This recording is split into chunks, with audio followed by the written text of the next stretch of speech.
દ્વારકાથી સમાચાર ખંભાળિયામાં ભાજપની યોજાઈ રેલી પ્રચારના છેલ્લા દિવસે ભાજપની બાઇક રેલી પૂનમબેન માડમના સમર્થનમાં બાઇક રેલી મોટી સંખ્યામાં કાર્યકરો રેલીમાં જોડાયા। ગુજરાતમાં ચૂંટણી પ્રચારનો આજે છેલ્લો દિવસ છે। લોકસભા ચૂંટણીના ત્રીજા તબક્કાના મતદાન માટે સાંજે પ્રચાર પડઘમ શાંત થવા જઈ રહ્યા છે, ત્યારે રાજકીય પક્ષો છેલ્લી ઘડીનો પ્રચાર કરવા એડી ચોટીનું જોર લગાવી રહ્યા છે।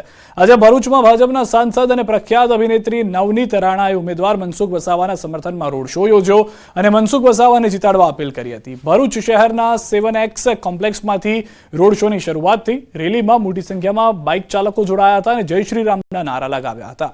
પ્રચાર માટે કાર્યકરોમાં ભારે उत्साह जुआ મળ્યો હતો।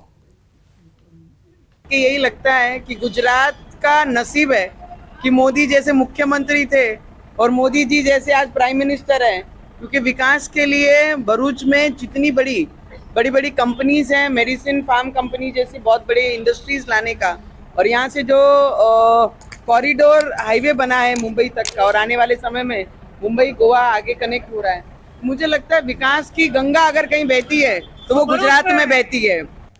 જૂનાગઢના સુખપુર ગામના ખેડૂતોએ ચૂંટણી બહિષ્કારની ચીમકી ઉચ્ચારી। જાજરડા, જોશીપુરા અને સુખપુર સહિતના ગામના ખેડૂતો ઘણા મહિનાઓથી નવી ટીપી સ્કીમનો વિરોધ કરી રહ્યા છે। ટીપી સ્કીમના કારણે લોકોની અમૂલ્ય જમીન જતી રહી છે। ખેડૂતોએ અધિકારીઓને જગાડવા કિસાન સંઘના નેજા હેઠળ રેલી, ઉપવાસ તેમજ અનેક આંદોલન કર્યા, પણ ઉકેલ ન આવતા સુખપુર ગામમાં મતદાન બહિષ્કારનો નિર્ણય લેવાયો। ગામ લોકોએ આજે રેલી યોજી ચૂંટણી બહિષ્કારના શપથ લીધા। ગ્રામજનોના મતે વારંવાર અધિકારીઓને રજૂઆત કરી, પરંતુ અધિકારીઓ સરકાર સુધી વાત પહોંચાડતા નથી। અંદાજિત 4000 થી વધુ ખેડૂત સાથે મહિલા ખેડૂતો પણ વિરોધમાં જોડાયા।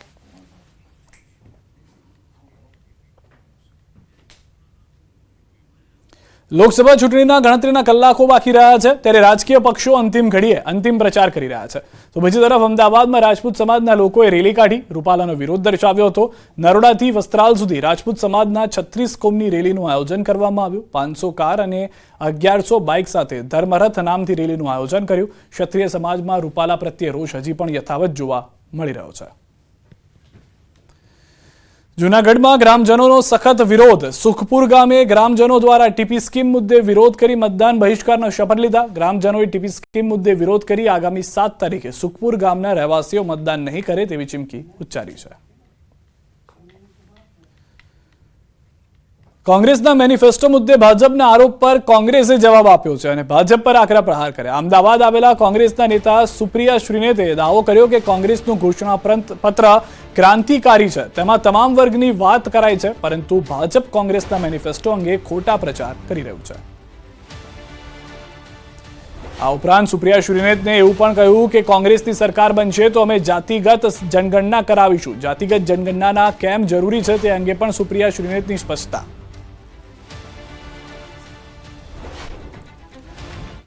લોકસભાની ચૂંટણીને લઈને બનાસકાંઠા વહીવટીતંત્ર દ્વારા તૈયારીઓને આખરી ઓપ આપી દેવામાં આવ્યો છે। જિલ્લામાં 1960 બૂથ મતદાન મથકો પર 4 પોલિંગ પાર્ટી બનાવાઈ છે। આ સાથે 1452 પોલીસ, હોમગાર્ડ, 2558 18 લોકેશન પર SRPFના જવાન તૈનાત રહેશે।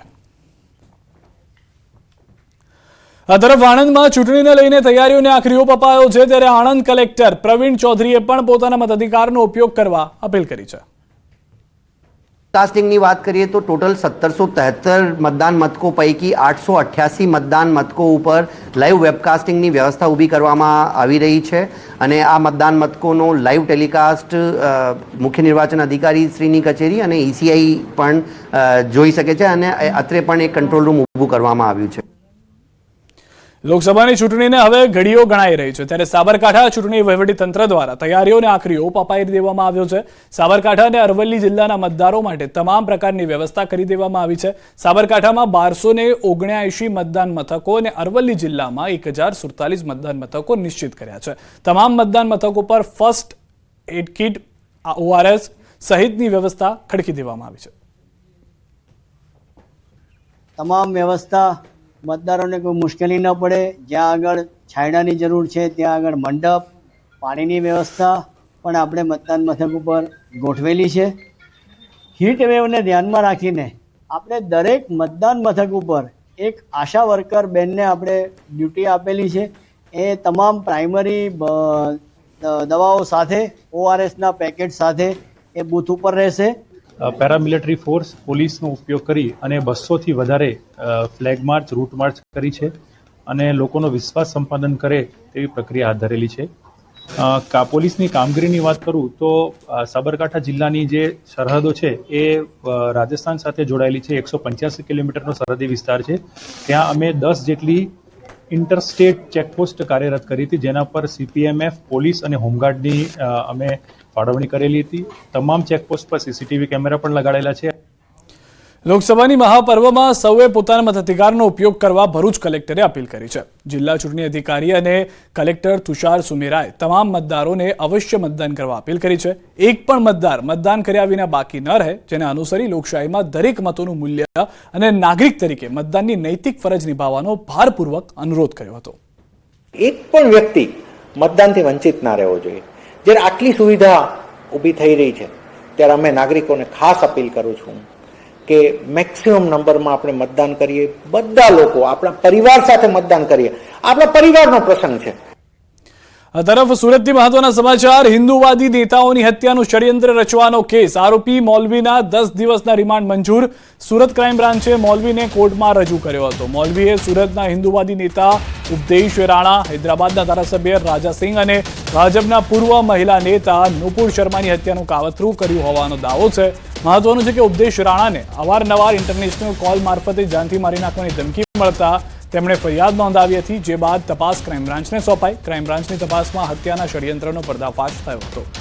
અત્યાર સુધીની તપાસમાં ખુલાસો થયો છે કે મૂળ કામરેજના કઠોરનો રહેવાસી આરોપી મૌલવી સોહેલ ટિમોલ આતંકી કનેક્શન ધરાવનારા પાકિસ્તાનના ડોગર અને નેપાળના શહેનાઝના સંપર્કમાં હતો અને મૌલવીને 1 કરોડ રૂપિયાના હિન્દુવાદી નેતાની હત્યાની સોપારી આપવામાં આવી હતી.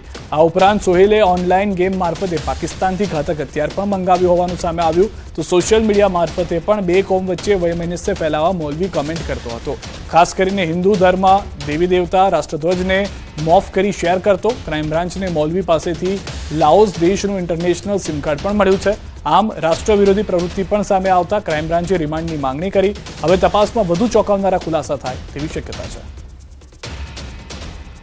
હિન્દુ સંઘના નેતાઓની હત્યાનું કાવતરું કરનાર એક મૌલવીને સુરતના કામરેજ પાસે આવેલા કઠોળ ગામથી ક્રાઇમ બ્રાન્ચે ઝડપી પાડ્યો હતો. જો કે આ મૌલવીનું પાકિસ્તાન કનેક્શન જે રીતે સામે આવ્યું હતું, જેને લઈને સુરત ક્રાઇમ બ્રાન્ચે આજે આરોપીને સુરત કોર્ટમાં રજૂ કરી 14 દિવસના રિમાન્ડની માંગણી કરી હતી. જો કે કોર્ટે 10 દિવસના રિમાન્ડ મંજૂર કર્યા છે. ખાસ કરીને મૂળ કામરેજના કઠોળનો રહેવાસી સાહેલ પાકિસ્તાનના ડોંગર અને નેપાળના શહેનાઝના સંપર્કમાં હોવાનું વિગતો સામે આવી છે. હિન્દુ નેતાઓનું હત્યાનું કાવતરું રચવામાં આવ્યું હતું.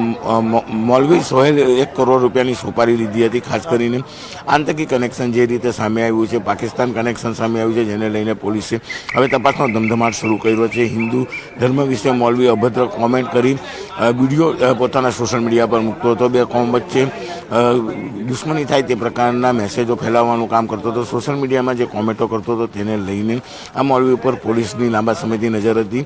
ખાસ કરીને જે પ્રકારે પોલીસ તપાસમાં આતંકી કનેક્શન ધરાવતા તત્વોની ઓળખ ના થાય તે માટે તે અન્ય દેશોના સિમ કાર્ડ પણ રાખતો હતો. ખાસ કરીને જે પ્રકારે મૌલવીના પાકિસ્તાન અને કહી શકાય નેપાળના કનેક્શન સામે આવતા પોલીસે હવે તપાસ તેજ કરી છે અને કહી શકાય કે 1 કરોડ રૂપિયાની સોપારી લઈ હિન્દુ સંઘના 2 થી 3 નેતાઓની હત્યાનું કાવતરું રચ્યું હતું. જોકે તમામ મુદ્દાઓ પર તપાસ કરવા સુરત ક્રાઇમ બ્રાન્ચે આરોપીને રજૂ કરી 10 દિવસના રિમાન્ડ મેળવ્યા છે. કેમેરામેન ભરત બ્રહ્મભટ્ટ સાથે કીર્તેશ પટેલ, ન્યૂઝ 18 ગુજરાતી, સુરત.